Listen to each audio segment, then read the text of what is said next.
WeatherBrains episode number 514 for November 23rd, 2015. It's the pre-show, the magical time of the program that never makes it to the produced audio version, but this is where we do three things, and you know what they are. Let's say them together. We share boring personal stories, humorous anecdotes, and occasionally say outrageous things.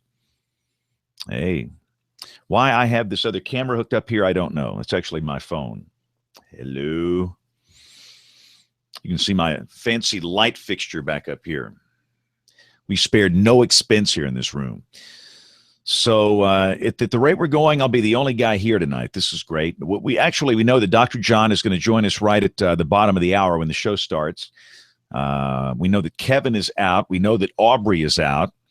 Brian was actually here just a minute ago, but he came on board with a different Google account that didn't make a lot of sense, so we had him log out, and he's going to come back on in just a second. But I think Bill Murray is going to be here. We have some guests lined up. It's our pre-Thanksgiving special, the Thanksgiving Week show. I need to get some Thanksgiving music. Well, what's a Thanksgiving song?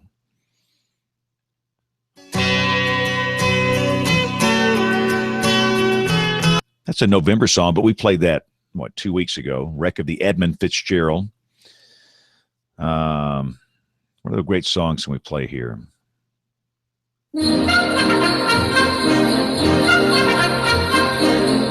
"'Tis the Season." Oh, yeah. Come on now. This is the same guy that does the WeatherBrains theme song. Did a Christmas CD not too long ago. Man, this is so good. This is Mark Phillips. Have yourself a merry little Christmas. Yes, man, that is good. Play some fight songs.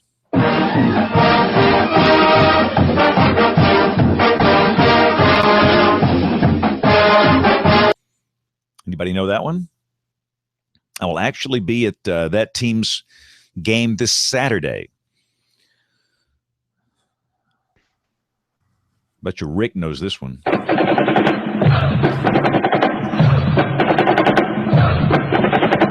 Heard that a time or two. Yep, like the drums at the beginning.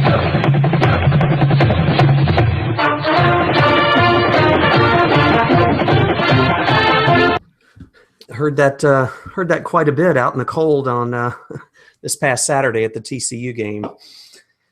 That's a good win. Good win for the Sooners. Very good win. A little too close. Little too stressful there in the last few seconds of the game. But yeah, it was a good win for sure. All right, poor Brian. We had Brian actually on here, and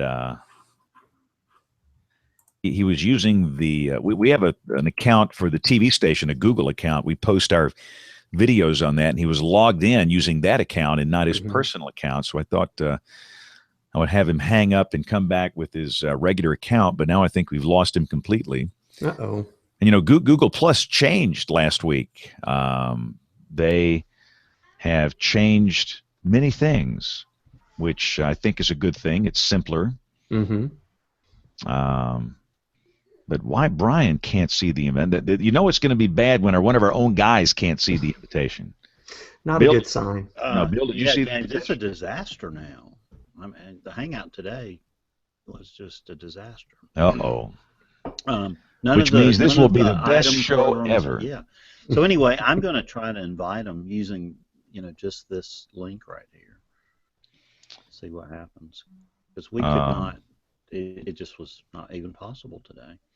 Because I have a new beta version that doesn't look like the other version. So when I do it, it doesn't even look like this screen at all.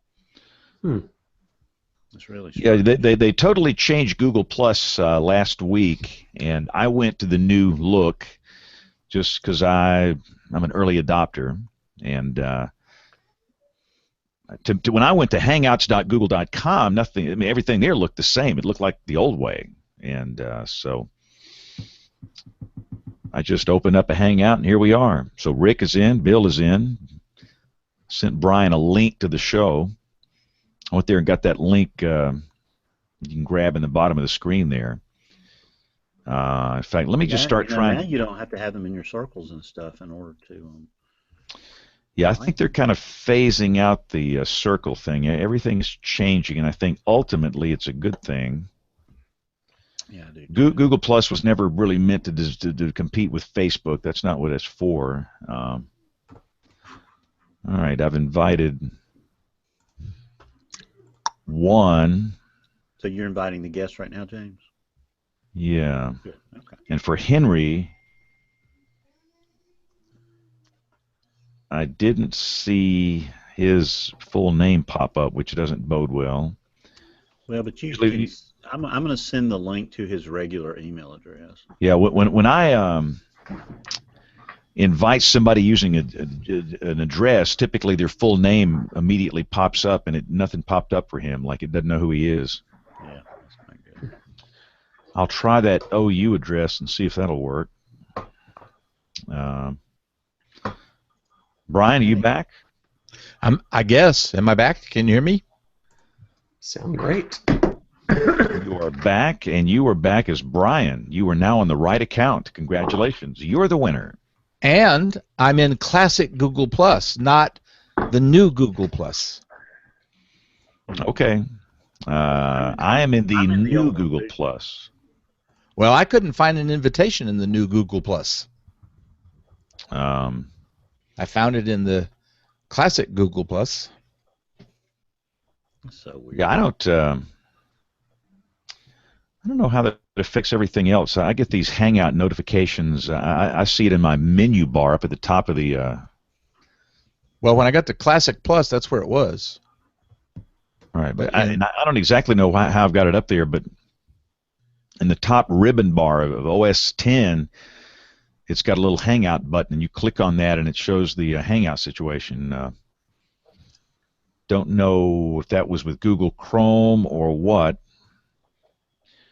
But yeah, the new Google Plus Hangouts are not part of the new Google Plus. You go to hangouts.google.com.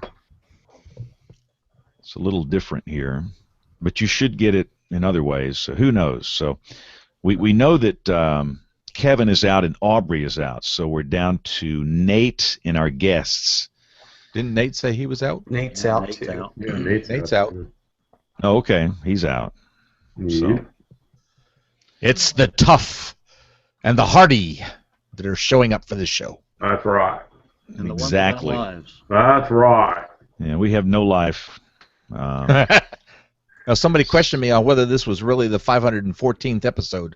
I can't believe I've done anything 514 times. No, that's very disturbing. Oh, I can think of something you've done 514 times. Show title, right? Oh, John! Just in the last 3 months, right, John Scott? Yeah. Okay. May the snowman of the Northeast Oh, man. fly down your chimney There and you put go. out your fires.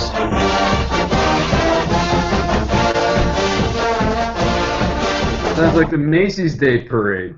That was the Penn State fight song, according to my note here. Yeah, they need something. Man alive, James, coming out of Tuscaloosa Saturday, the backup on the interstate was 7 miles long. Oh, Wow. why did you do that to yourself? That was right Back through Brookwood, man. Yeah. So I'm going to the Egg Bowl Saturday. The Egg Bowl? Yeah, man. Where is the Egg Bowl? Surely you know what that is, Brian. Peters. Starkville, Mississippi. Brian doesn't get out Yeah, much. Mississippi He's State. Come on. so What do they Prescott call the threw Florida for State-Florida game? the first quarterback in NCAA history in one game to generate 550 total yards and score 7 touchdowns. Wow. That was a crazy game. I mean, State won that game 51-50. It was like a basketball score. Oh boy, this is great. On our, let me turn this around. On our digital weather channel, you know what we got up here? A Windows blue screen of oh, brother. So this is going out over the air right now. Windows is a virus. It is an That's absolute better than us? virus.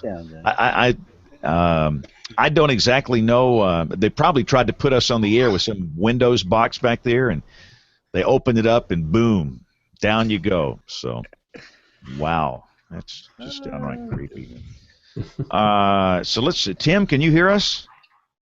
I can. I've got you loud and clear, both ears. Good. Henry, can you hear us? I sure can. Yay, Henry. Richard? Yes, I can hear you. Okay. Not sure what that is. So, hang on here.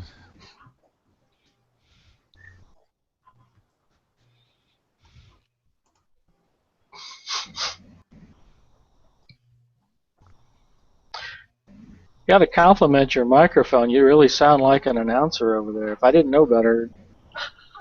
Yeah, it's all the mic. Heil PR40, greatest mic on the planet. Very nice. Now, if you do a study of rock and roll history, Bob Heil, the guy that makes these mics, he did a lot of work for guys like Joe Walsh and a lot of other rock and roll guys back in the 70s. He did some very early synthesis stuff and made all these mics they used. I'm a big Heil mic believer. So Bill, are our guests here? Yep, that's everybody. So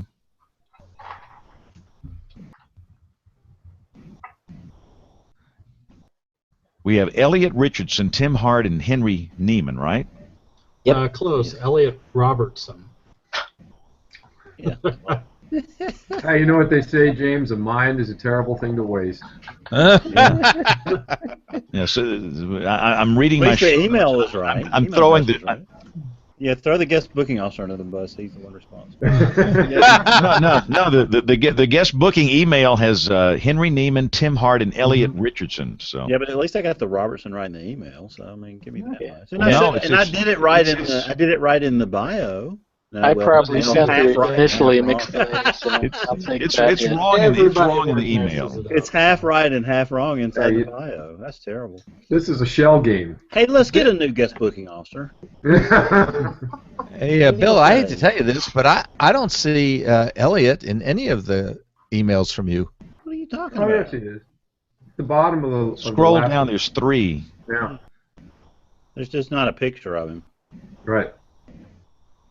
And Okay. I'm showing Richard is your name instead of It is. Elliot. Yeah, that middle initial of E is what I've been called by since I was wee little thing. Okay. I'm so thank my confused. parents. My head's about to start spinning around here. Yeah. All right, so we're on the More air. people on here tonight, James. We are now off the blue screen of death on the.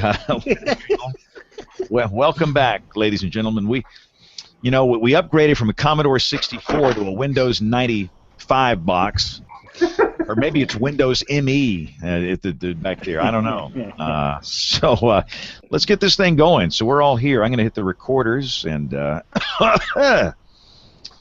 recorder number 1, recorder number 2. And here we go in. All right, here we go in 5, 4, 3, 2, 1. So the radio station started playing Christmas music back in early October. I can play it now. It's late November. Why not? Hey, this is WeatherBrains, the weekly show all about weather. This is episode number 514. No, it's not Christmas Eve. It's like Thanksgiving Eve here. This is for November 23rd, 2015, and it feels like Christmas where I am. But thanks a lot for joining us. Got a great show coming up tonight. Got a few of the regulars away. Aubrey Urbanowitz is cooking dinner. Is that the deal? Yeah. It sounded really good too, what she was cooking. Yeah, she I know. invited Kevin Sully for dinner, but not the rest of us. Yeah, really. Yeah. Apparently, Kevin is having dinner over at Aubrey's house tonight, but he's out. Nate Johnson is out. They're all having a private dinner party. But we are hanging tough, and we are here. I'd like to welcome Brian Peters, the internationally beloved meteorologist, to the show. So, Brian, Thank you very much. What's And happening? I have a request of all the people that are watching us live. Yeah, let's push this right now. Let's do it. Yes, go to Goodreads. That's GOODREADS.com. Scroll to the bottom. You'll see an area called Goodreads Choice Awards, the best books 2015. Click on the one that says Best Science and Technology, and when that page comes up, click on the vote button below What Stands in a Storm. Kim Cross was on WeatherBrains back some months ago when the book came out. I think it came out, didn't it come out in the 1st of March or end of March? I think it was. Yeah, it was back in the spring. We need to vote. Get that vote in there. And the main thing about Kim, she got the science right. You know, so many people, so many authors that they want to document a weather event, and they just don't understand it. But Kim went to great length to get the science right. She's a great storyteller. She can put down in words maybe things that we can't communicate, at least I can't. So that is a great read. So I voted for Kim. Now, can you vote for her like once a day or once an hour? How many times can you vote, Brian? Do you know? Brian's voting right now. Yeah, but Brian is not paying attention. No. The USB headset died. I have a theme. By the way, I have a new theme song for Brian when this happens. You ready? Have you tried turning it off and on again? Off and on again. Off and on again. Have you tried turning it off and on again? That normally does the trick. Yes, except when it goes off by itself, that doesn't do the trick. And I even charged it up before the show. Oh, well. All right. Exciting stuff. Dr. John Scala is with us tonight. Dr. John, how cold is it in Lancaster, Pennsylvania? It's chilly. It's chilly. We got clear skies right now. Almost a full moon outside. We're under the influence of an eastern Canadian flow, north wind today. That's when we get our coldest air here. Dew points down in the teens, and our high temperature today was just 39. Ooh. That's a bit brisk for pre-Thanksgiving. It certainly is. You know, I think Thanksgiving around here is going to be near 60.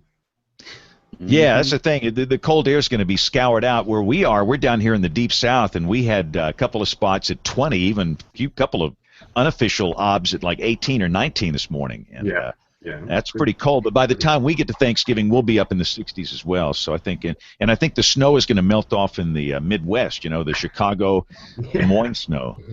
11 at O'Hare, I think, right? Yeah, but you know the nice thing about that, you can kind of see it on the visible satellite view during the day. Wasn't that spectacular? Yeah, what is it about that is so? I love that. I just love seeing snow cover on the visible satellite shot. I mean, you can see the rivers meandering through that snow cover. Fantastic. It's too cool. By the way, speaking of cool things, I posted a great shot on Facebook. I post a lot of pictures. Most people know that. And somehow the chemtrail action team got involved on that. I'm telling you, the way it works, these guys, if anybody sees a picture within that group, and I think there's like 42,000 people in that group, they think it's chemtrails, then they post it on their Facebook page, and they deploy their army to go attack those that posted the picture and everybody that comments on it. And I probably banned 100 people from Facebook Saturday, and they're mean. I mean, I'll listen, but if you're going to use profanity and if you attack people, they're just mean. They're mean, bad people. They're horrible people. In good, I call them chemtrail loons, and I'm sure they will deploy. The Army will deploy and attack this show somehow. So, right, you'll probably come after us too. Yeah. In that case, in California. Rick Smith, have you ever dealt with any chemtrail people? As little as possible. I don't post anything that looks anything close to a chemtrail, a contrail, a cirrus cloud.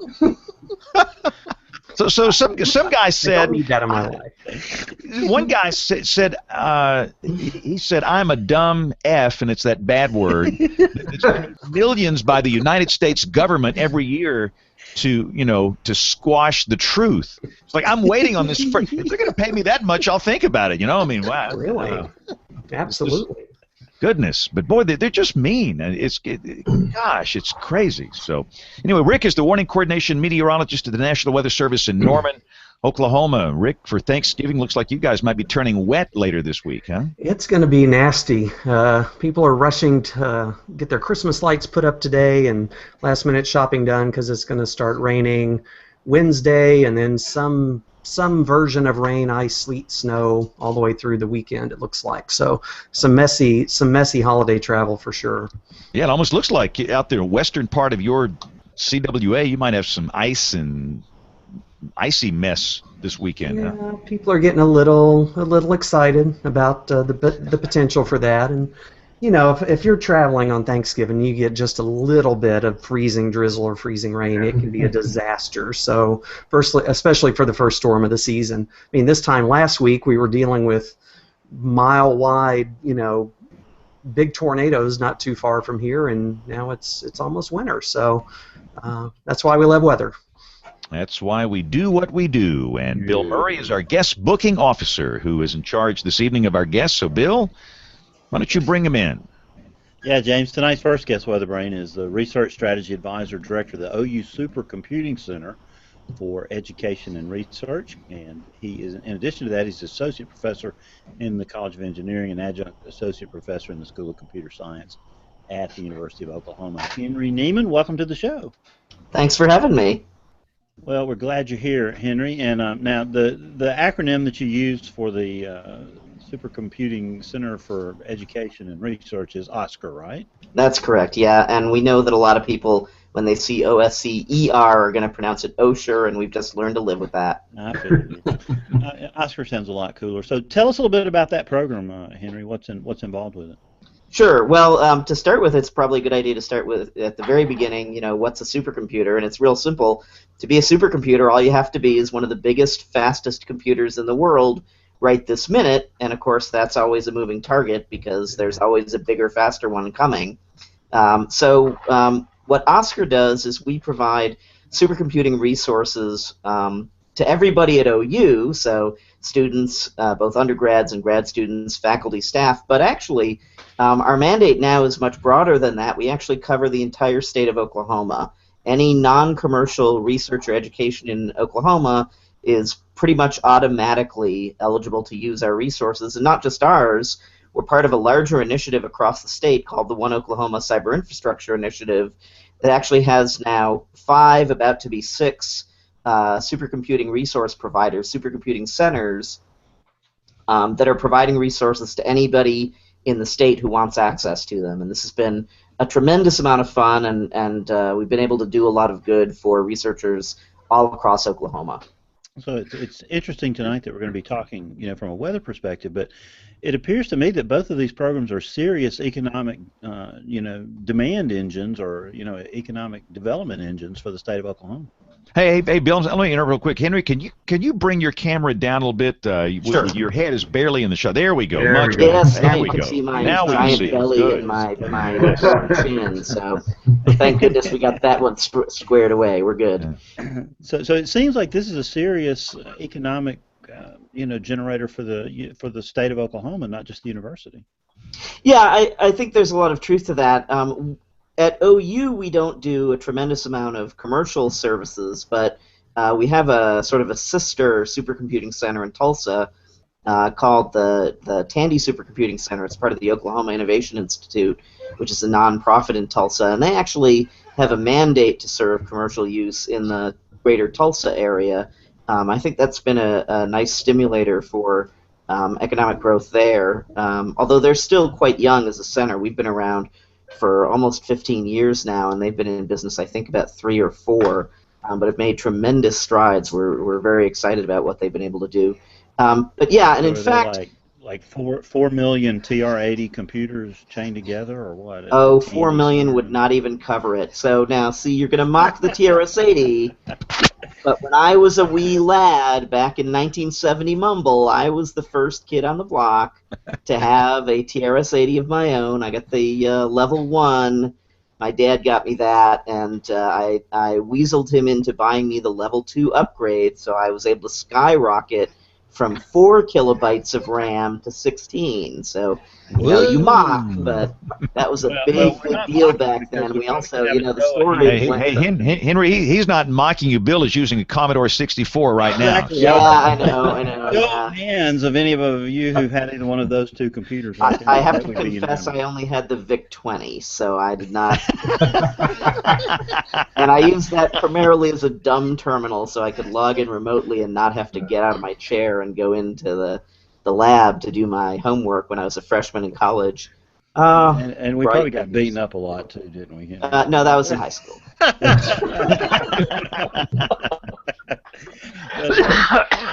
Well, now, Tim that wouldn't have happened to Tim Hart, of course. He's the information technology strategist at OU, business manager for the program called IRADS, and he's retired military and been with OU since 2007. Tim Hart, welcome to the show. Thank you very much. So enjoyed talking to you this morning and learning a little bit more about what you guys are doing. So, Tim, talk for a second. Well, first let's introduce Elliot, and I'll get his name right this time. Elliot, I had it half right because in the bio I had your incorrect name to start, and then I actually corrected it in the middle. But our final guest WeatherBrains tonight is Elliot Robertson, which that name should be easy to remember since it's my wife's maiden name. But an information technology, and they're from Oklahoma, so maybe there's some relation there, Elliot. But he's an information technology analyst at OU and a technical advisor for the IRAS program. So, Elliot, we welcome you tonight, too. Hello. So, Tim, take us through the program real quick, because the more I learned about it, the more I was fascinated by it. Yeah, so IRADS is an acronym for Integrated Robust Assured Data Systems, which was really born out of a successful collaboration, a test project between CAPS, Center for Advanced Prediction Storms, NOAA, UCAR, NSSL, in the late 90s, and it grew into operational IRADS in 2003. So the CRAFT, or Collaborative Radar Acquisition Field Test, successfully demonstrated the ability to compress data and send it over the internet and collect WSR-88, basically NEXRAD radar level 2 data, and basically provide that over internet. So in about 5 years of that initial test, there were more than 60 NEXRAD radars added and distributed their data to 40 institutions, including universities for research, government organizations, private sector companies. So it's grown into about 140 plus NEXRAD radars at this point that we aggregate that data and provide it to subscribers, as we call them.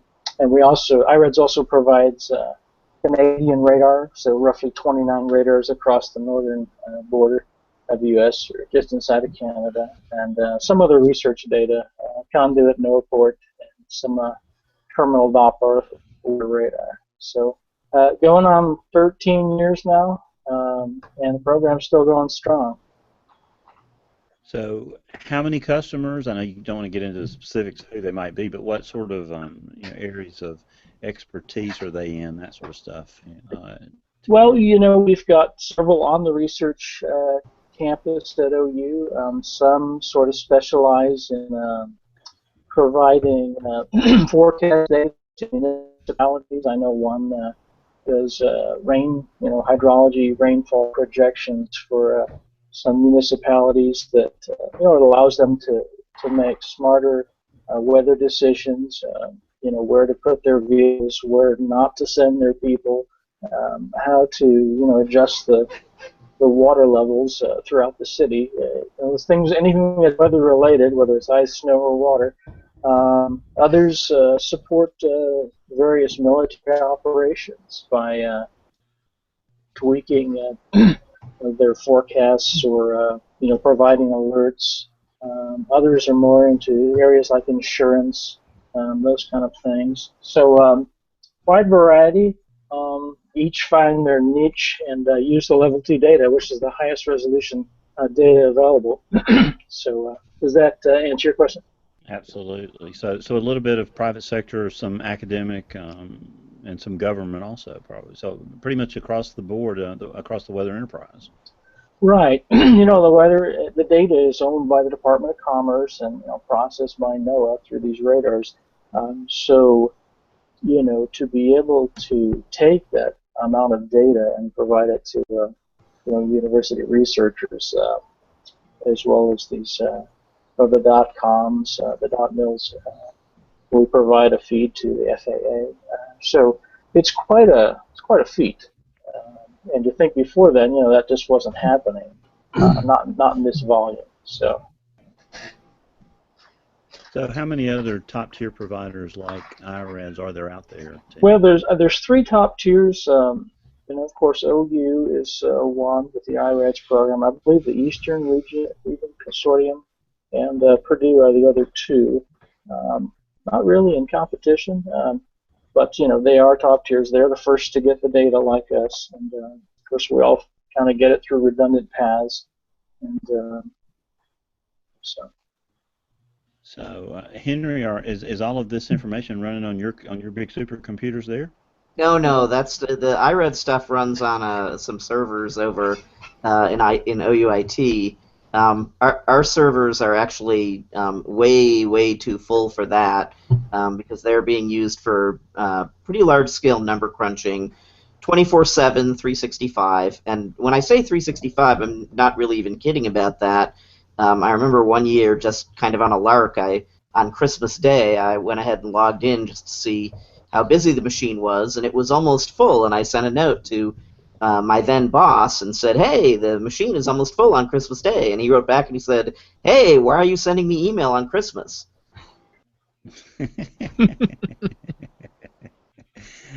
So Henry, how much of what you're doing on the Oscar side is weather related?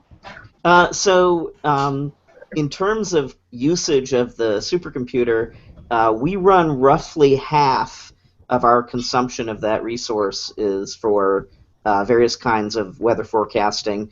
And it's a mix of, there's some real-time stuff that runs on there, run by the Center for Analysis and Prediction of Storms, the same one that Tim mentioned a minute ago. And then a good deal of what we'd call research runs, where they're not chasing real-time deadlines, they're chasing publishing deadlines. We see quite a bit of both of those, and there's a substantial number of our users who are in meteorology in one way or another. And if they're not in meteorology, there's a good fraction that are in weather radar. There's some folks in computer science who are doing data mining of weather data. So even the stuff that we don't actually count as weather, some of it is actually weather. So I guess, Henry, you keep up with the supercomputing arms race and numerical weather prediction, I guess, to some degree. I try. Any comments on, latest, Department of Commerce purchases, or, versus the European Center, those sort of things? Where do we stack up in that arms race? Well, we're always so one of the things I've noticed actually is the Department of Commerce, and I think particularly NCEP, tends to strike longer-term deals. I remember some years ago reading an article where they had made an agreement with IBM for something like $224 million. I think that's the number that stuck in my head, over a 10-year period to buy supercomputers from IBM. So both sides are spending money as fast as they can get it, because you want to make sure that you have as much computing power as you can get in order that your forecasts actually show up before the weather does. And it turns out that staying ahead of the weather is not trivial and costs quite a bit of money, because you need a pretty big supercomputer to be able to do that at a resolution and a level of accuracy where you can actually save lives and property. So Tim, it sounds interesting to me. You guys started out, with a subset of level 2 data, and it's grown and grown and grown. But that's probably quite a bit of data at this point. What do you do down the future as things continue to grow and we have things like phased array and stuff like that come into the picture? We beg for more money. I think Elliot could probably address how, I don't want to say exponentially, but for example, when the WSR-88s were upgraded, what was it, maybe 2 years ago, and then finally most of them, I believe, are fully upgraded to the dual polarization, which gives you quite a bit more resolution, tells you a lot more about what's going on in the convective area. But, it's a question of, okay, how much bandwidth is that extra resolution data going to cost you? Go ahead, Elliot. I mean, you pretty much summed it up. It's all about bandwidth. Going to dual polarity significantly increased the amount of bandwidth we need. We have gone from servers, we started out with servers that just had 100 megabit on them, and we're now up sitting on systems that have 10 gigabyte NICs straight in them, and we use a fair bit of the bandwidth just for moving radar data around. Can I give you guys some good news on that? Certainly. So breaking OneNet, news, which is James, breaking news. yeah, well, it's not quite breaking, but so OneNet, the state's research, education, and government network, dropped a 100 gig drop just across the street from the supercomputing center, and happily quite close to where IRADS is humming along, and that's probably now a year and a half ago. And that 100 gig drop sits next to a box that can break the 100 gig into multiple 10 gig lines. So the bandwidth is shooting up, not only here but also at Oklahoma State University up in Stillwater. And in fact, recently OneNet closed the triangle between Tulsa, which is our connection out to the rest of the country, and Norman, where OU is, and Stillwater, where OSU is. So now we have a pretty robust 100 gig connection out to the national 100 gig research backbone. And we certainly do take advantage of that. Guys, what? Yeah. So guys, what other enhancements to the 88Ds over time do you foresee coming, and how are they going to affect you? Well, I think we talked a little bit this morning about the research going on with the SPY1, the phased array. And I can't speak much technically in terms of what that'll mean. I know that it's pretty amazing to see an electronically steered beam as opposed to a rotating Doppler. But essentially, it's going to be more trons coming in, probably more bandwidth, possibly a much higher, exponentially higher resolution. Again, we're all going after how much can we get from what's out there, and what can we forecast from it. So that's going to be something we'll have to contend with. I don't know the timeline of that. Elliot, do you have any word on that? I haven't heard anything from anybody that I know about when we start looking at phased array yet. And there may be other tweaks to the 88s beyond the dual pole. Or perhaps, the way in which they're used. There could be an addition of terminal Doppler radar or other next-rad radars from television stations that we'll have to accommodate, to depending on the demand. We basically, the Meteorological Society meetings, the annual meetings, will get a test of and various customers and potential customers coming up and talking about what their area of research is or what they'd like to get access to, and we look at what we can do to get those data sets, whether it's the Korean radar or Japanese radar or maybe Central American radar. We don't have inexhaustible resources, so we have to figure out what can work and what we can provide based on our budgets. Well, Elliot, I'll ask you, what sort of logistics go into providing, the redundant, reliable data that you guys have to put together to meet the needs of your customers? Certainly. So the main thing we do is we ingest data at the same time, both from the primary feed from NOAA's Technical Operations Center in Maryland, and from the Radar Ops Center here in Norman. And our servers are constantly sitting there looking to say which is the best feed, and they will automatically switch back and forth on a wedge level to provide the lowest latency and best delivery to our customers. And typically we like to see it right now it's a little over a second and a half, and that's a pretty good delivery. So put that in perspective for us. What does that mean to a layperson? So a second and a half would mean from the time that that piece of data left the radar machine out wherever it is, here in Oklahoma, Alaska, Korea, to the time it gets to our servers is 1.5 seconds.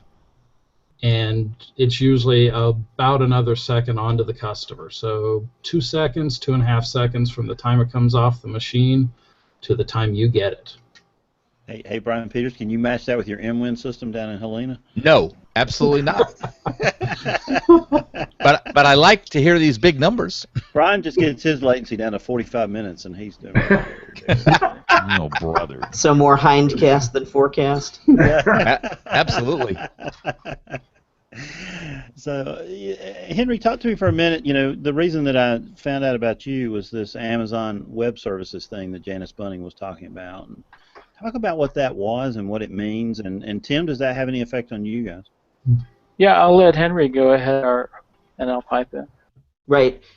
So I'm kind of still feeling my way in the dark on this one, but Amazon has worked a deal with NOAA to get a huge amount of NextRad data, both historical NextRad data and the live feeds, so to speak. And that is a brand spanking new service, following on to they're providing a significant amount of genomics data and a significant amount of Landsat data. So we organized with Amazon, we worked with them to organize, I would call it a meeting, except apparently for tax reasons, Amazon is not allowed to visit us. But they came in over video conference, and we had a pretty good crowd. I think we had on the order of 40 or 50 folks in this video conference meeting discussing the project that Amazon is doing to provide this radar data absolutely for free. Now, it's made available for free inside of Amazon's cloud. If you want to take it out of their cloud, I'm not so sure that it's free, but so you can use the Amazon Cloud service to do whatever kind of processing you want to do on that NextRad radar data. And this is a brand spanking new thing. At this scale and scope, I'm not aware that anybody's ever tried to do this before. So it's still in early days, and I'm trying to understand the implications of it. They're trying to make it rock solid the way that the researchers and the operations folks need. But I think as the sort of the kinks get worked out, it's going to be a very valuable service. However, I'll throw this back to Tim because as I've heard it, they are not able to deliver the kind of low latency that Elliot was just talking about. But is it Brian Peters' latency, or is it something close to Elliot's latency? I'm sorry. I would say that remains to be seen. And then, of course, you know, the question of do the subscribers or the people accessing the data, are they doing something different than what we're doing? In other words, our customers are after that real-time data in order to make immediate decisions about what's heading their way or the way of their customers. And there's a lot of other things. You could take archival data, and I believe Ariel Gold, who we talked to in reference to IRADS and their project and their NOAA big data project, she was saying they're basically going to provision 250 terabytes for this project, and that you could access it in the cloud for free. What they're going to provide, Amazon Web Services, but again, once you download it, it's not free. What the latencies are going to be, they're aiming for real time. I don't know if that's going to be necessarily the case, but again, for IRADS customers, one of the great things we're able to provide is they don't have to know everything about the data or how to set it up or how to get rolling. They probably have to have a Linux, Unix, sysadmin person and have some savvy about where they're going with the data, but we kind of walk them through that process. We provide a lot of documentation, and there's a lot of background information to understand about the level 2 data, the radars, and how to make all that work, because it's all essentially code, and someone sort of put that all in the right place, the pieces together, if you will. It's a bit like a puzzle. What else can I say? So I think they're going to, their first, Amazon Web Services again is first looking to provide some real-time data and then the archival data after that in that order. But I don't think they see themselves as a competition for IRADs and that, and for the reasons that I've stated. But I think it's great that researchers can use their breaking technologies, if you will, or their newest theories and access that archival data. Maybe a storm that happened 20 years ago, or if it's recorded and it's there, they can look at it and apply their theories to it, and that's something that we don't provide. We provide the real time. So I think that's a big switch. Well, that's very interesting. Anything you want to add to that, Elliot? So I kind of see it as kind of maybe a breeding ground for new customers for us, honestly. Amazon makes it somewhat easy for you to get the data in a semi-real time frame, but the way that they put it into their archive and then you have to pull it back out, from what I can see, adds a little bit of latency. So it may be a great place that people are able to develop new applications and uses for the data and then say, well, we need a more robust, more real-time feed of the data. And that's when I would hope they'd come to us. Yeah, I think ARL would do that for us based on our conversation. I think that they're really looking, the money making for them is around the applications, the folks that come to Amazon and say, hey, we want to make that data look like this for your customers, and then they can work out contracts and so forth. That's about all I know about the web services. Tim, you made a comment earlier about the Canadian radars. I was curious.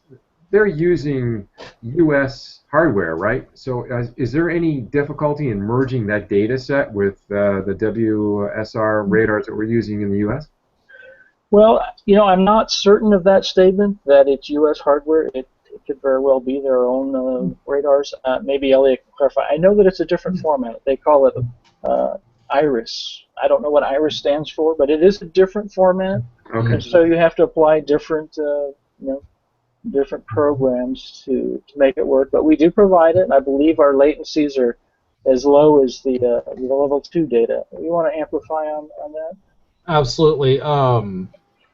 It is. It looks, from the best that I can see, and I haven't really had a chance to play a lot with the Canadian data yet.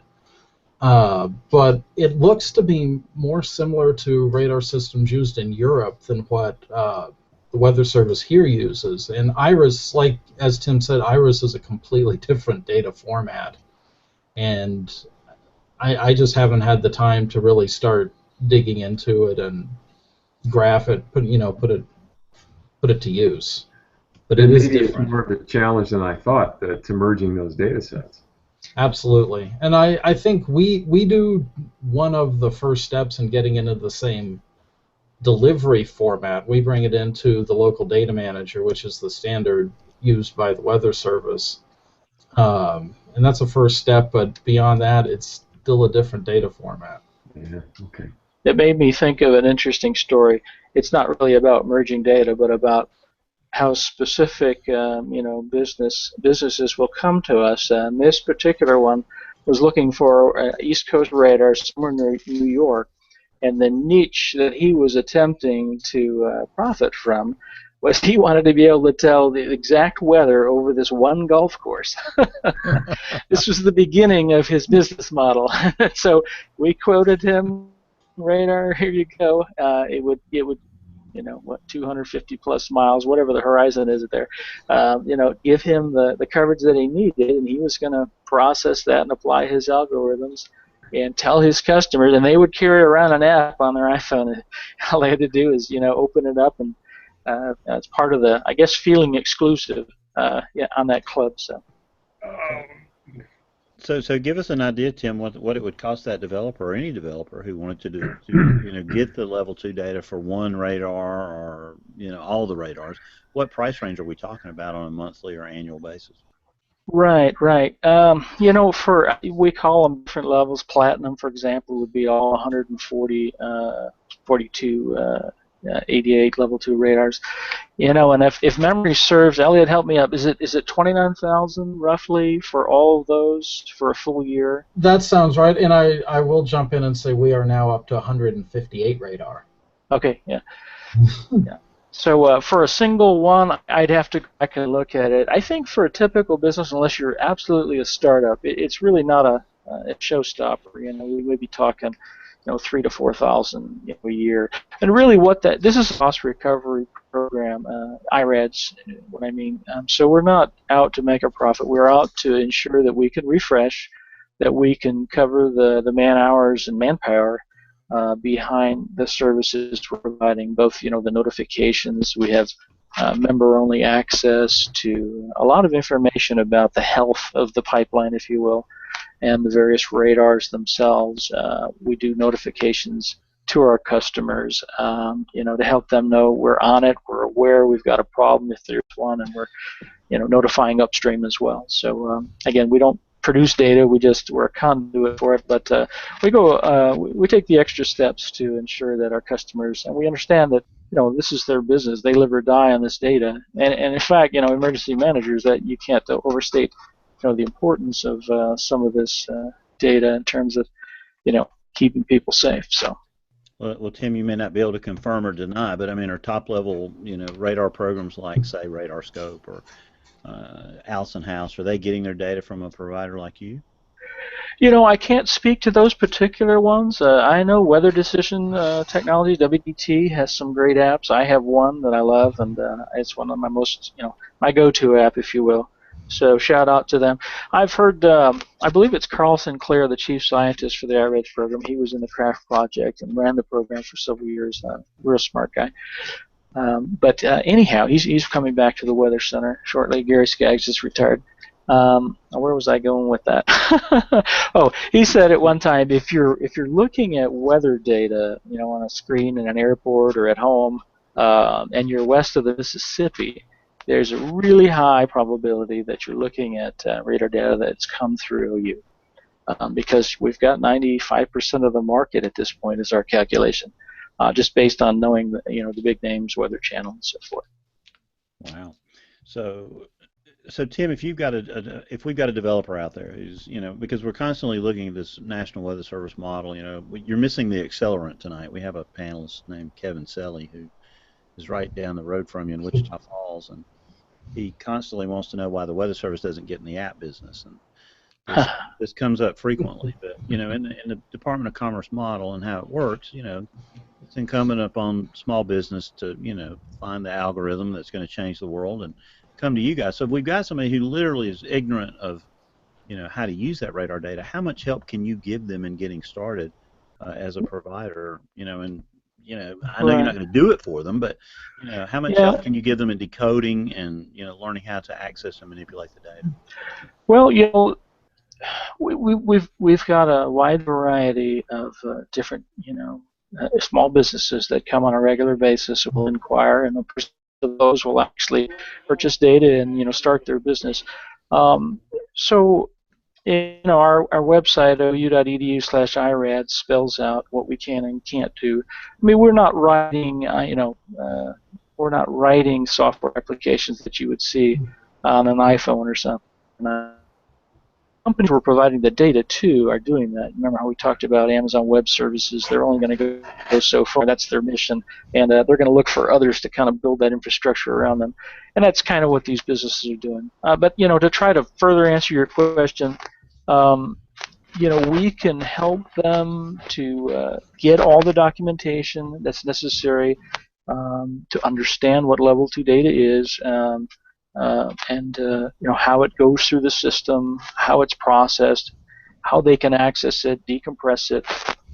Beyond that, they kind of have to have some wherewithal on what to do with it. Elliot, I know you're chomping at the bit to help me out here, so go ahead. So besides the documentation, and we do have a couple of example pieces of software on our website, one of my favorite resources when I first started teaching myself about it is actually some of the software that UCAR in Boulder provides. And between the stuff we have and the stuff they have, and a lot of the stuff they have is what some of the software the forecast offices use as well. Those are great resources, and you can pretty much teach yourself everything you want to know about level 2 radar, and then some. Well, that's Well, and we very do cool. have some sample data. It's just static data, but it looks just like the real stuff. So Mhm. typically when we're working with a customer, we'll give them a week or two of a data stream. We'll open that up through an IP they provide, and they're able to just see how their computer is processing, how the data is registering. Is it coming out as they expected? Are they able to apply it in the way they had hoped? And and then some point in there, we'll have a final discussion, and we'll typically, sign a contract or not hear from them. So. Yeah. Well, this is awesome stuff. And Henry, I want to throw this to you. It seems to me like it's quite a tight knit weather community there in Norman, and it almost seems like Norman's becoming the Silicon Valley of weather. Well, I am entirely too polite to argue with you on that point, but I think that's exactly correct. And I've heard, and I haven't verified this, but I've heard that Norman is the third largest collection of weather professionals in the country after Washington, D.C. and Boulder. So, yeah, very much becoming sort of a destination for people who are interested in weather and weather radar and a lot of the related technologies and capabilities. And in the meantime, as a sidebar to that, we're also making it somewhat of a destination for people who are interested in supercomputing. And those things, I think, to a certain extent, feed off of each other. So I have to say, though, I kind of was still stuck back in a reminiscence, because when we were talking about Amazon, Tim had brought up this idea that they were going to set aside 250 terabytes of space for this project, and I was reminiscing about those pleasant days in the past in my misspent youth when 250 terabytes was a lot of storage. Those days are kind of over, and now we're looking at petabytes and even exabytes. And in fact, we've started doing petabytes at OU for research data. We've got over a petabyte of research data already in our large-scale storage archive. So those numbers are just very pleasant memories for me. Hey, let me ask you three guys. A lot of young people listen to this show that are interested in meteorology as a career. Maybe they're in college.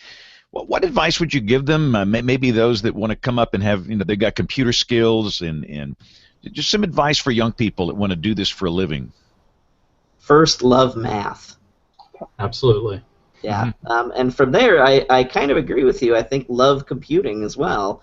I think that's another area that's really, really crucial. And one of the things across all science and technology disciplines, not just meteorology, one of the things that we've found is it's really hard to find people who are excited about both the domain science or engineering or technology area and about computing. You can find people who love the computing, you can find people who love meteorology or chemical engineering or whatever it is, but the intersection between those two groups is tragically small, and right now the world is screaming for people who love both. In fact, about a year ago I was at the biggest supercomputing conference in the world, and I went by a booth that had one of the oil companies, and I stopped over because I was curious what they were doing there. It didn't look like they were actually selling a lot of supercomputers, and he said, no, we're just here recruiting. And I said, oh, you're recruiting, so are you finding the people you want? And he said, not enough. And I said, if you could find as many as you needed, how many more would you be hiring? He said, we would hire 3 times as many as we hire today if we could find them. So if you can love your discipline, meteorology or whatever it might be, and love the computing, you will have a happy and successful career, and I will be delighted. All right, you guys have any other comments? Tim? Well, I could pipe in just briefly at the risk of showing all my ignorance. Having come from a military background as an officer and, AWACS, or my kids would call it, he flies earwax. That was my profession for 20 years. And so you learn a lot about a lot of different things, but you're not really an expert at anything other than sort of leadership. So I think the point I'm making is that I've come lately to discover in this program with IRADS, one of my greatest assets is my ignorance. I'm not afraid to ask, well, why do we do that? What's going on here? and I find that it opens doors. It brings people together. You know, Henry mentioned the integrative aspect of all this. It's apart we can only do so much, but together, with the collaborative spirit and the ability to communicate, so important. Especially in a project like this, I talked a lot about the different communities, and it could be happening in a lot of places, but it just doesn't. So I mean, it takes a real innovative and a collaborative environment. So what do you got, Elliot? Elliot, what say you? That pretty much sums up curiosity. Do not be afraid to ask why anything is the way it is, and if there's some way you might be able to make it better.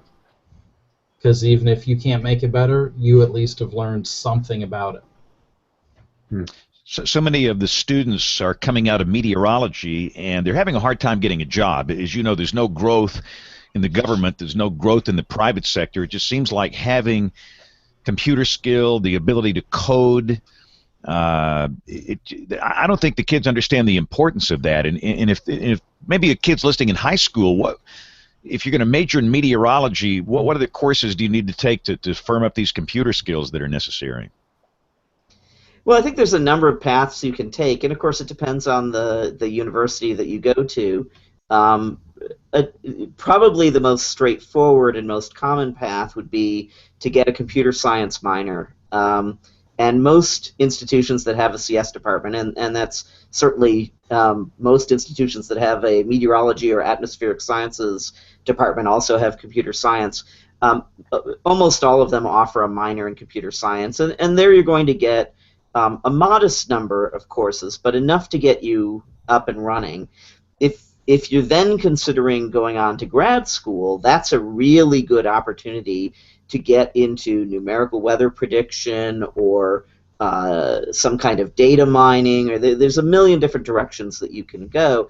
There aren't a lot of constraints on what you can do, but the trick is you gotta love both. If you love the one and you hate the other, that is not a good career path, no matter how much it pays.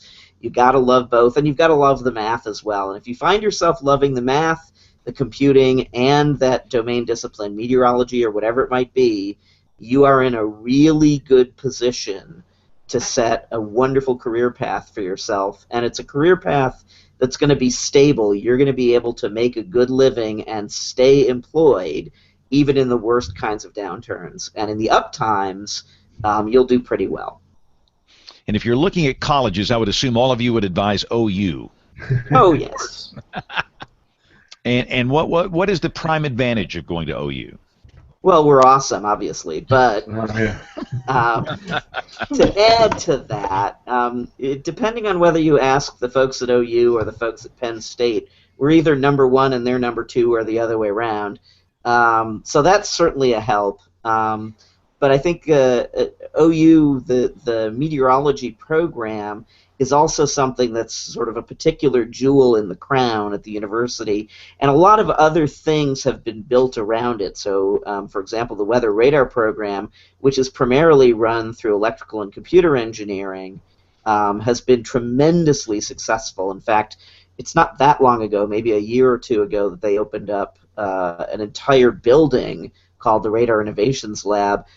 To give you the sense of this, my group, which is about 10 people, is now in the former office space of the group that has now moved to this entire building. So it's just been explosive growth, and there's a tremendous amount of care and excitement about meteorology at OU. And one more piece of proof of that is we actually have a VP of weather programs. I think that's maybe not literally unheard of, but vanishingly rare. And one more question. Can you guys use all those supercomputers? Did they use those things to pick the college football playoff rankings? Is that true? Now you joke, but at Clemson, they've actually found a way to get the athletic department involved in what's going on with the supercomputing group, and it's been a huge win on both sides. Uh-oh, they'll be hacking the computers in Grapevine, and Yeah. that'll be in the top 4 here. I can already tell. Yeah. All right. Well, hey, fellas, let's hang on, take a pause here. If you guys can stick around, be thinking of a good pick of the week. But we're going to take a pause for WeatherBrains 101. We've got Tony Rice and the Astronomy Report. We'll come back and we're going to do the Weather Roundup. We'll do picks of the week and much more as WeatherBrains rolls along. WeatherBrains 101 with Professor Peters. Crepuscular rays, also known as sunbeams, sun rays, or God rays, in atmospheric optics are rays of sunlight that appear to radiate from the point in the sky where the sun is located. These rays, which stream through gaps in clouds, particularly stratocumulus, or between other objects, are columns of sunlit air separated by darker cloud-shadowed regions. Despite seeming to converge at a point, the rays are, in fact, nearly parallel shafts of sunlight, and their apparent convergence is a perspective effect, similar, for example, to the way that parallel railway lines seem to converge at a point in the distance. The name comes from their frequent occurrences during twilight hours, that is, those hours around dawn and dusk, when the contrast between light and dark are the most obvious. Crepuscular comes from the Latin word crepusculum, meaning twilight.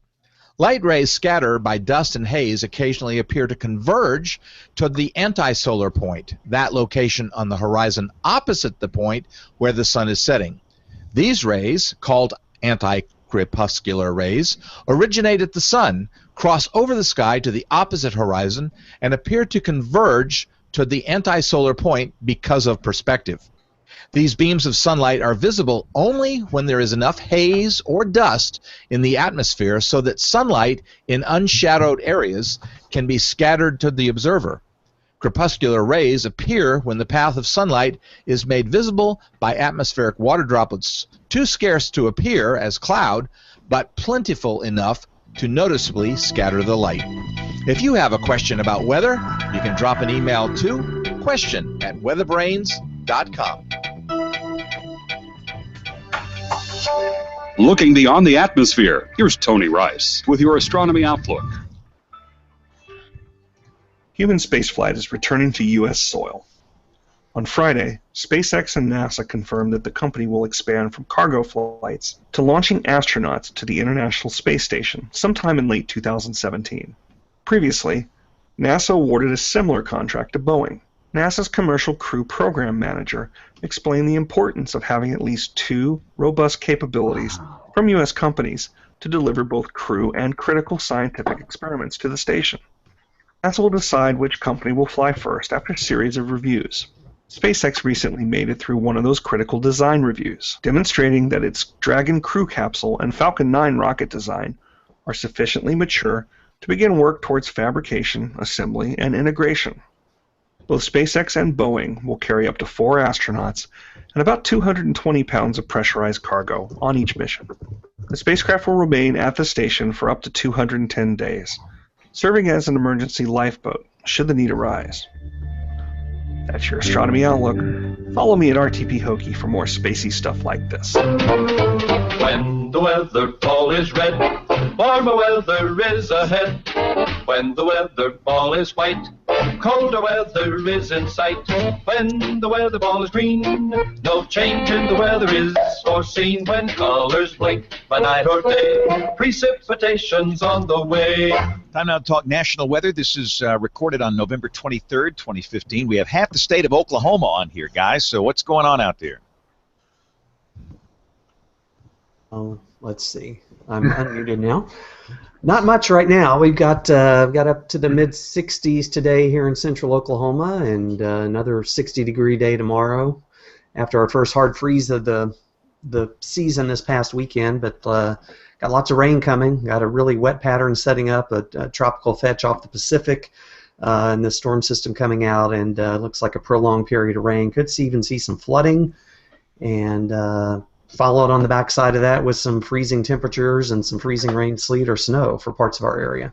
Hey, Rick, will this Eastern Pacific tropical system get any moisture and trained up in there? I really haven't been paying too much attention today. I think it will. I think there's a fetch coming out of that area up into the southern U.S. into Texas and Oklahoma. I think that's part of what's going to be feeding us the moisture for this upcoming wet period.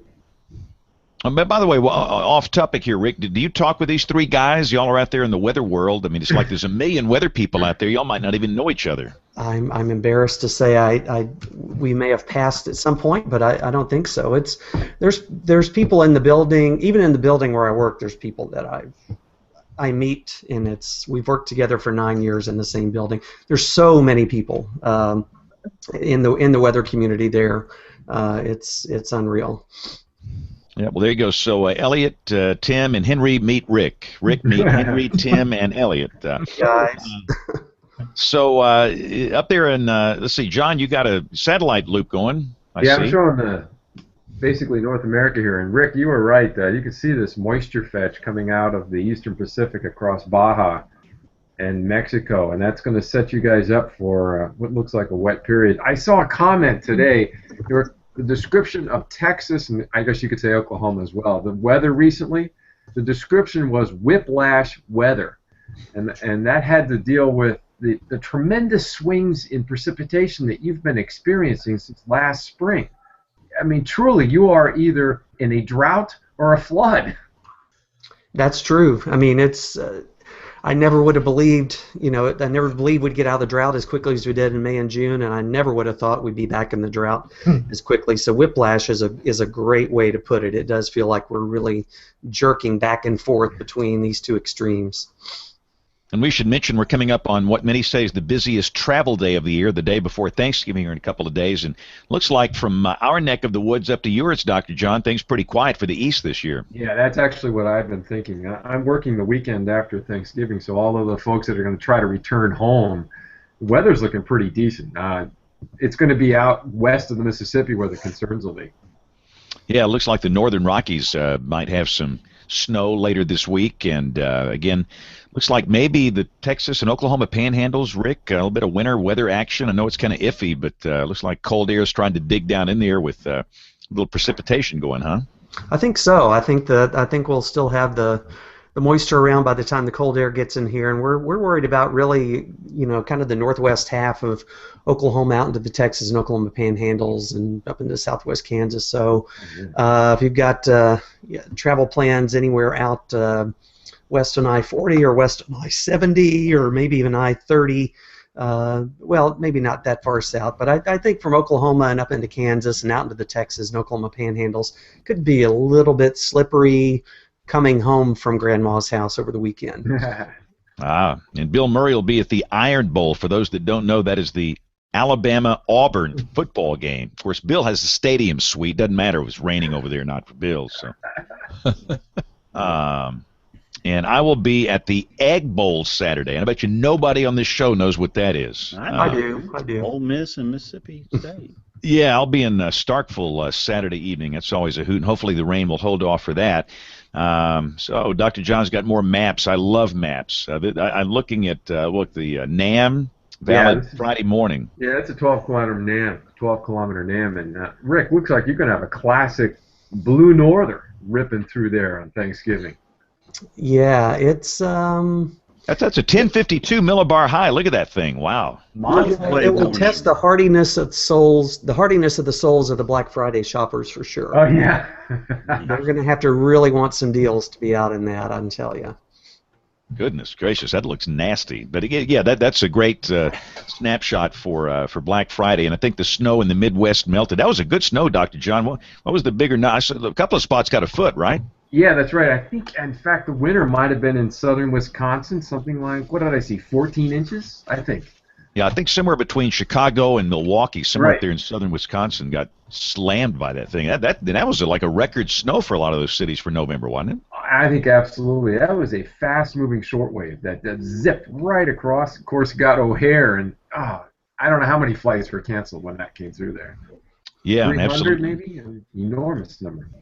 So you guys are talking about football games. We got the Iron Bowl, the Egg Bowl. Let's not forget Bedlam. The Going Bedlam on in game, that's Stillwater. right. The Bedlam game is going to be a big one. It's going to be an important one, too. It's going to be really important. Probably determine the Big 12 champion, and it's going to be messy weather for it. So weather will have an impact on it. As it often does this time of year. What team does that favor, Rick? OU. Any weather favors OU. So. You heard it on this. Fingers crossed. Fingers crossed. We love our OSU people in Stillwater, but go Sooners. Wow. All right. Well, again, what we're going to do, Aubrey is going to do an email segment next week. She's off this week cooking. So we're going to roll the fog bank, and we'll come back with our picks of the week. Uh-oh, wait a minute. I hit the wrong button. I was getting nervous.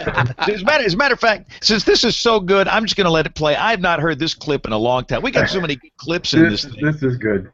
Let's just roll this clip. This is fun.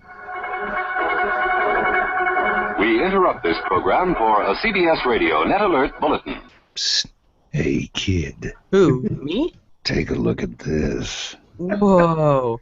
This professional-looking graphic says there'll be a largest of all time, record-setting, polar vortex-induced superstorm developing in the upper Midwest, converging with a never-before-seen southern stream mega shortwave over the southeast, merging with an out-of-season Category 7 tropical system off the northeast coast, encountering an omega block-induced 1,250 millibar cold air high-pressure bubble over the northeast affecting billions of people in March 2017. You know what it means, don't you?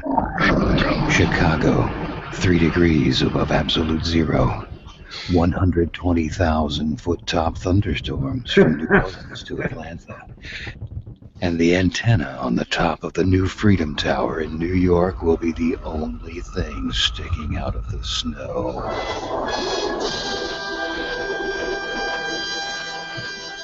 Whoa.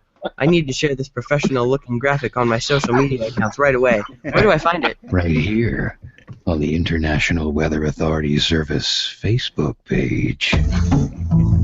Remember, friends don't let friends share ridiculously long-range forecasts on social media. Only you can prevent social meteorology hype. This message from the Ad Council and anyone with a lick of sense. Boy, we needed that around here. That's very timely. Thank you. Yeah, I thought, I'm not going to let this thing go, but the more I thought about it, this is the time to be playing that PSA, Absolutely. Absolutely. Goodness gracious. I have seen so many idiotic winter weather graphics prepared by some, 9-year-old kid in their mom's basement that looks professional. I'm going to share that. Boy, snow forecast in Florida in January. This is great. There have been some classics this year. And hey, Brian, by the way, for your mic. Have you tried turning it off and on again? Off and on again. Off and on again. Yeah, occasionally Brian gets that little buzz thing going in there. So now let's roll the fog bank, and we're going to come back with our picks of the week. Initiating startup sequence. Hello, everyone. This is Dave Phillips with the Fog Bank. I'm hopeful that my voice is going to last for the 2 minutes it takes to do this. Earth Science Picture of the Day had a picture of altocumulus cloud streets. There's a great fireball photo on spaceweather.com. Follow the link in my blog and scroll down a bit to see it. There's a fireball in the aurora picture, again from spaceweather.com. Friend of the show, Chuck Pravat, sent me an article about Australian emergency groups, social media, and a need for greater coordination during emergencies. Where have we heard that before? I'll close with an article from the New Yorker magazine, a book review titled Writers in the Storm, How Weather Went from Symbol to Science and Back Again. The upcoming book is Alexandria Harris's Weatherland, a forthcoming history of weather in English literature. Thanks for listening. Skydiver out. Initiating shutdown sequence. Well, Skydiver's losing his voice there, but he's a trooper, and he made it. All right, Dr. John, let's do our picks of the week, and I see you got your pick on the screen. Yeah, this is actually, it's not my pick of the week, but I wanted to share this. Did you see this? Rick sent this last week. Number of screen shots from severe weather coverage that his area experienced, and these are, I guess, the variety of the ways in which severe weather risk could be communicated, and there's nothing here that suggests a common theme. So Rick, is this all from? And Rick can't say anything because he's in the middle of that. But I would assume this is all from Oklahoma City. That's all from Oklahoma City. That's all from the 5 p.m. newscast a week ago today. I wish I had that for my talk out there. I mean, goodness gracious. What is this tornado index 8? So somebody's doing a DEF CON, TORCON thing out there? Wow. I don't know. I have no comment. Rick can't comment. No, he can't comment on that. I put this together just as an observation. It's a collection of pretty cool. What's out there, and it is, there's a lot of different ways to convey this, and so somebody out here is forecasting F2 tornadoes, not EF2 but F2. I mean, we going back to the F scale. This is absolute insanity, and for those that can't see this, they're listening to the audio show. Your head would blow up if you watched all these TV stations and saw these graphics, and which is one reason I'm fairly excited in that in my market. After the NWA meetings at Oklahoma City where I got cranky, we all came in, we got together. It was a very productive, good-spirited meeting. We had the MIC, we had the WCM of the Weather Service, and we had all the chief Mets in a closed-door session. Very, very productive meeting. So this doesn't happen in my market. Spoke to the integrated warning team in Kansas City this past week. Same thing going on there. You had the Weather Service, the EMs, you had the TV people. They're going to get on the same page. This needs to happen in every market because that's a problem. And Rick can't say a word, but I'll say that would make somebody's head blow up. I mean, what I'm looking at right here. And you guys in Oklahoma City, any other comments from out there? I mean, what's going on here? I stopped watching TV news. I'm about to say, Elliot, which channel do you watch out there? I don't. I will. At best, I will do is I may put either 4 or 9 on muted if there's something significant like a tornado, but otherwise, weather.gov. Tim, what do you say about all this stuff? Well, it's interesting. I do think that the weather services are very interested in trying to assess not just what do we think is the best way to present information, but what impression does this leave? There was at the AMS last year, there was a booth where they sat down and did surveys, and people said, "What do you think this means? Which would scare you more?" And they gave some of these, an F2 or a tornado, index 8, or extremely violent storm. They had several different things. I don't know the results, but it was clear to me they were very intent on trying to figure out the psyche of the average listener and what drives them to take action. Where does that threshold, and what are the key words? And it's not uniform, I think, was the thing that I saw. So, Henry, what do you say? For my pick of the week? No, for this graphic here, the confusion out there. I mean, what's going on? This is Oklahoma City. Yeah. I'm not taking any responsibility for how bad the graphic is, but there's a whole bunch of people who study how to present information in a way that people can easily digest and get a lot out of, and I think the people who put this together read that book and then decided to do exactly the opposite of what they wrote. And again, look, I'm not. Let me just say this too. Understand, a lot of times, we tend to blame the TV meteorologists, where the truth is they are under a mandate from their superiors to do this. Yeah. We have to be really careful. I understand that the criticism here is not necessarily directed right at the TV Met guys. It might be somebody above them, but boy, this is a problem. And that That's is exactly right. And I just want to point out, too, I didn't put the Weather Service graphics on there, but we're guilty of it, too. We've got colors and words and categories also that should be thrown into the mix there. So one of the main problems we see on social media is the comments we get is when people see all these different messages, that leads people to believe, well, if they don't have their act together, if they don't know what's going to happen, if they're all saying something different, then nobody knows what's going to happen, and we're on our own. So it just to me, it just diminishes the credibility. But if Nate was on here, he would be doing the devil's advocate thing right now, and I can't disagree with him.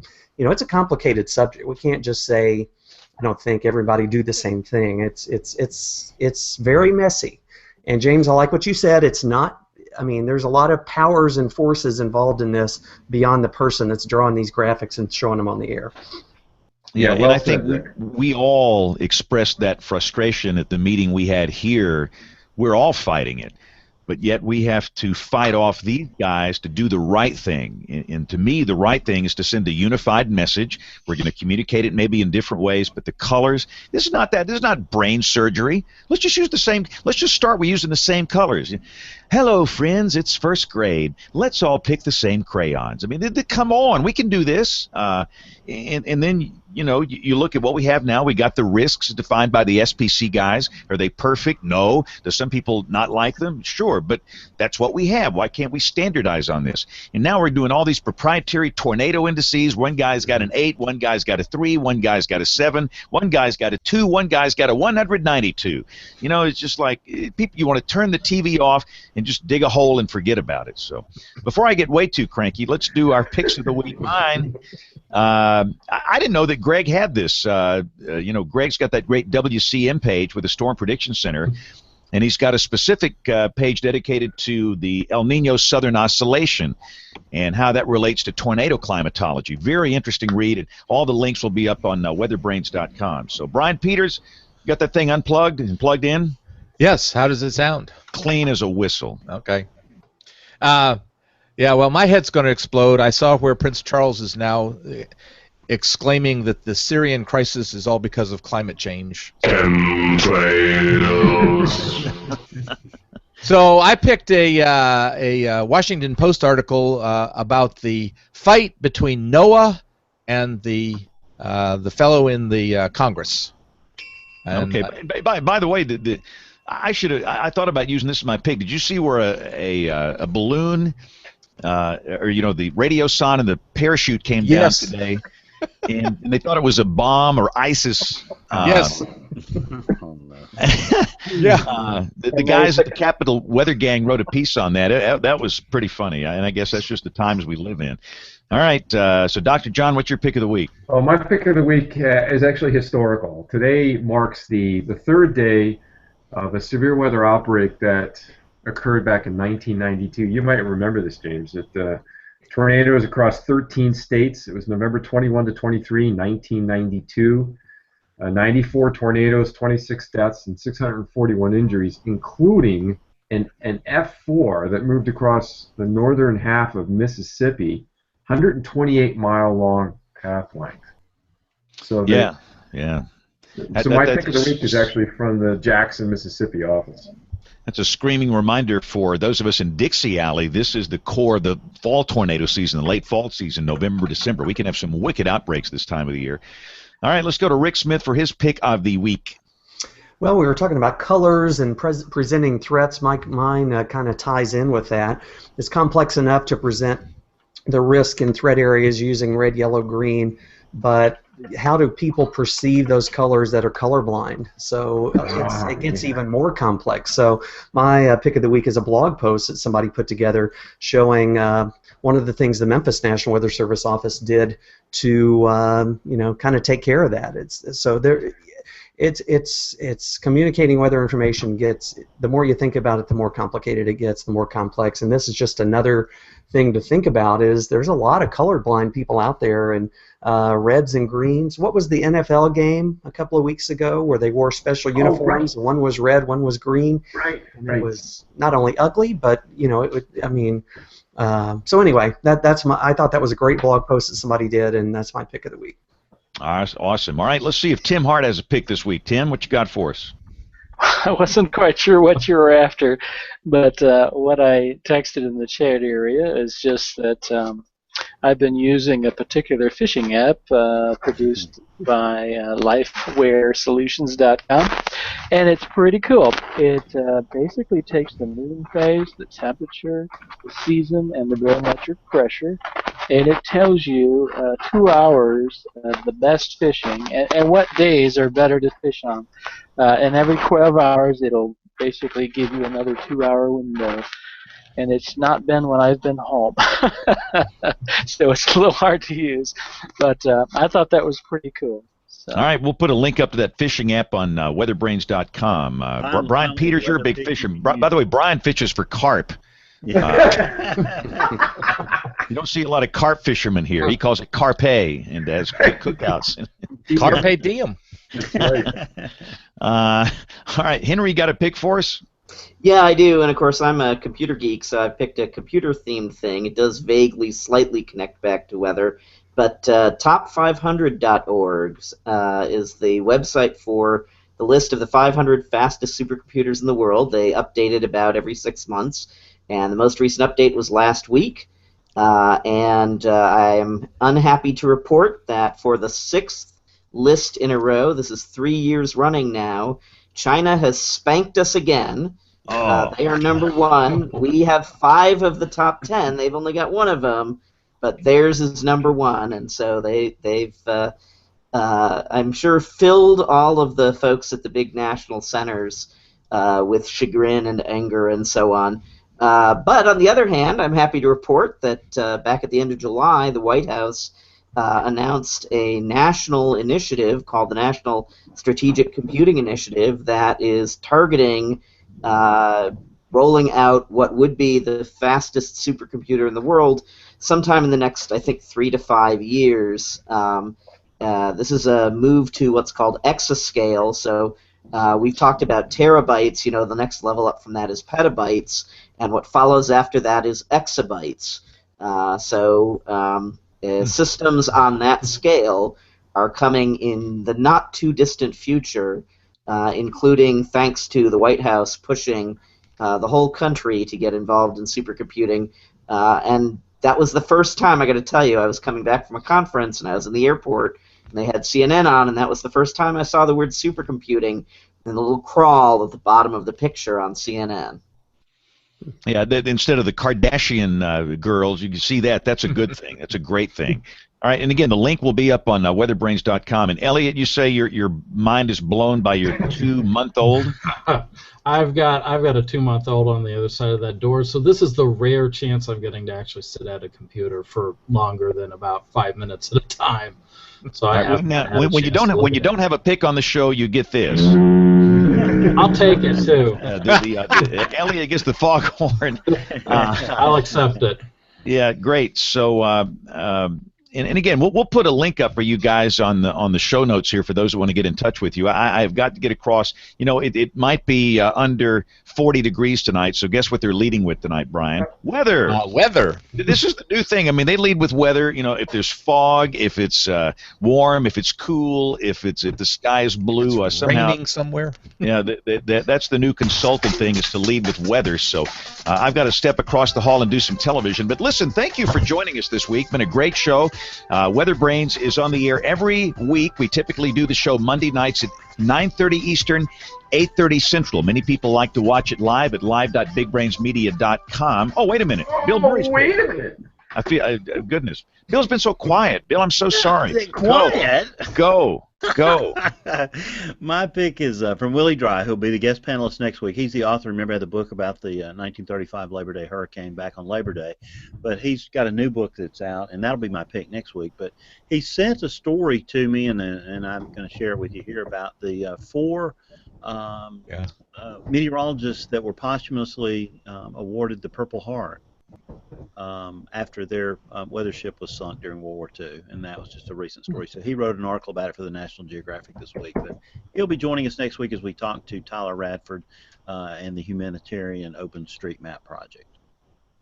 Cool. That's my bad. I'm in a fog here. I blew the foghorn. I'm in a fog. Blow the foghorn for me. So any guests promoted? You want to promote the upcoming guests? Yeah, a bunch of great ones coming up. Thanks to the guests tonight, especially. Appreciate you guys. You were awesome. Jim Gandy's going to be on in 2 weeks on December 7th. Eric Rasmussen and Kevin Laws from Vortex Southeast on the 14th. Andrew Oldacre will be on the 21st from CMU AWIPS. And then, of course, Greg Carbon, one of our favorite shows of the year, will be on December 28th, adding to his top 10 list of weather events for the year. Carol Fowler, the social media maven, has been pushed back to January 4th. And I'll end with Joe Bastardi, who will join us on Tuesday, January the 12th, after Alabama beats Oklahoma in the national championship game on the 11th. Wow. Can you hit that foghorn again? Yeah, there's no doubt. I'm going to hit it one more time. Okay, that's what was needed. Exactly. So before this whole thing blows up here, you heard the basics. We'll be back again. As we get closer to Christmas, we'll kind of do some holiday schedule stuff, but we will be on time next Monday night at 9:30 Eastern. Most people listen. There's a good chance you're listening to this. You've been listening. Thank you for your time. The audio podcast. There's a video version if you'd like to watch it on WeatherBrains.com.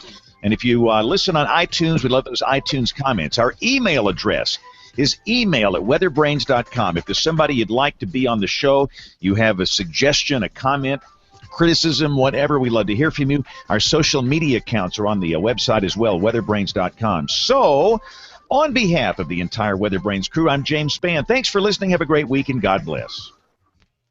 Thanks, everybody. Great show. Thanks. Guys. Thank you all. Happy Thanksgiving. You'll have a great week. Thank you. Bye.